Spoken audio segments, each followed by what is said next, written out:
శ్రీ గురుభ్యో నమ. ఓం నమో భగవతే వాసుదేవాయ.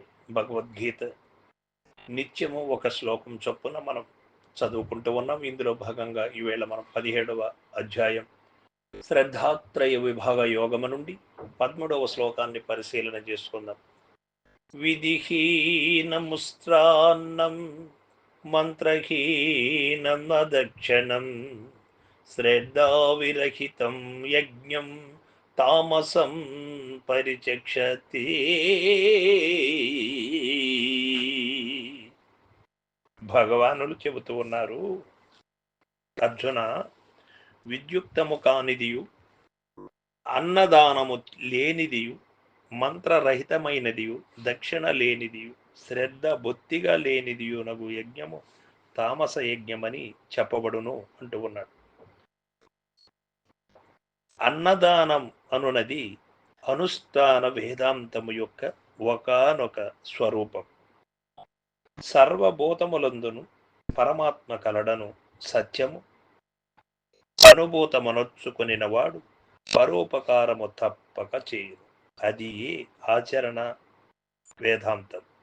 అందువలననే కాబోలు అన్ని పుణ్యకార్యములందును శ్రద్ధాదులందును యజ్ఞములందును అన్నదానమును పెద్దలు విధించి తనవలే ఎల్ల ప్రాణులను చూచునట్టి గొప్ప సాధన ఈ అన్నదాన కార్యము వలన లెస్సగా అనుభవమునకు రాగలదు. కావున ఇట్టి పవిత్రమగు అంగము కొరత పడిన యజ్ఞము తామసమేయని భగవానుడి తెలిపింది. కాబట్టి ఇదియు మనకు చాలా ముఖ్యమైనటువంటి విషయం. అదే విధముగా అదచ్చిన్నం అనగా పైన తెలిపిన అన్నదానమును పోలినదే తన సొత్తులో కొంత భాగమును ఋత్వికులకు, బేదలకు, దరిద్ర నారాయణులకు దక్షిణగా నొసంగవలెను. ఇది త్యాగమునకు చిహ్నం. కావున ఇట్టి త్యాగ భావము లేని యజ్ఞము తామసమైనదని గీతాచార్యులు పేర్కొనిది. కాబట్టి ప్రతి ఒక్కరూ కూడా శ్రద్ధావిరహితం ఏ కార్యమునైనను శ్రద్ధతో భక్తితో పరిపూర్ణ విశ్వాసముతో చేయబడినప్పుడే ఉత్తమ ఫలమొసంగగలదు.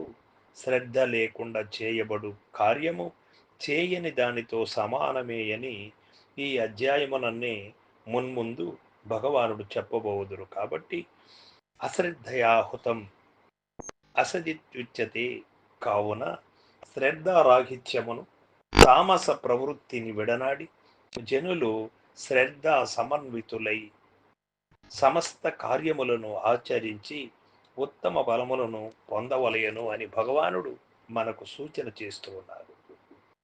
శాస్త్రోక్తము కానిది, అన్నదానము లేనిది, మంత్రరహితమైనది లేక మంత్రలోపములు గలది, దక్షిణలు లేనిది, శ్రద్ధతో చేయబడనిది తామస యజ్ఞమనబడును అని మనకి ఇక్కడ భగవానుడు చెబుతూ ఉన్నాడు.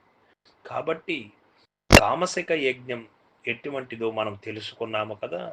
కాబట్టి ఈ సత్యములను మనం గమనించి తామసిక లక్షణములు లేకుండా సాత్విక లక్షణములు పెంపొందించే విధంగా మన యొక్క వ్యవహార శైలిని మార్చుకోవడం ఉత్తమం అని మనకు ఈ శ్లోకము ద్వారా తెలియబడుతూ ఉన్నది. సర్వం సద్గురు పాదార్పణమస్తు. జై గురుదేవ.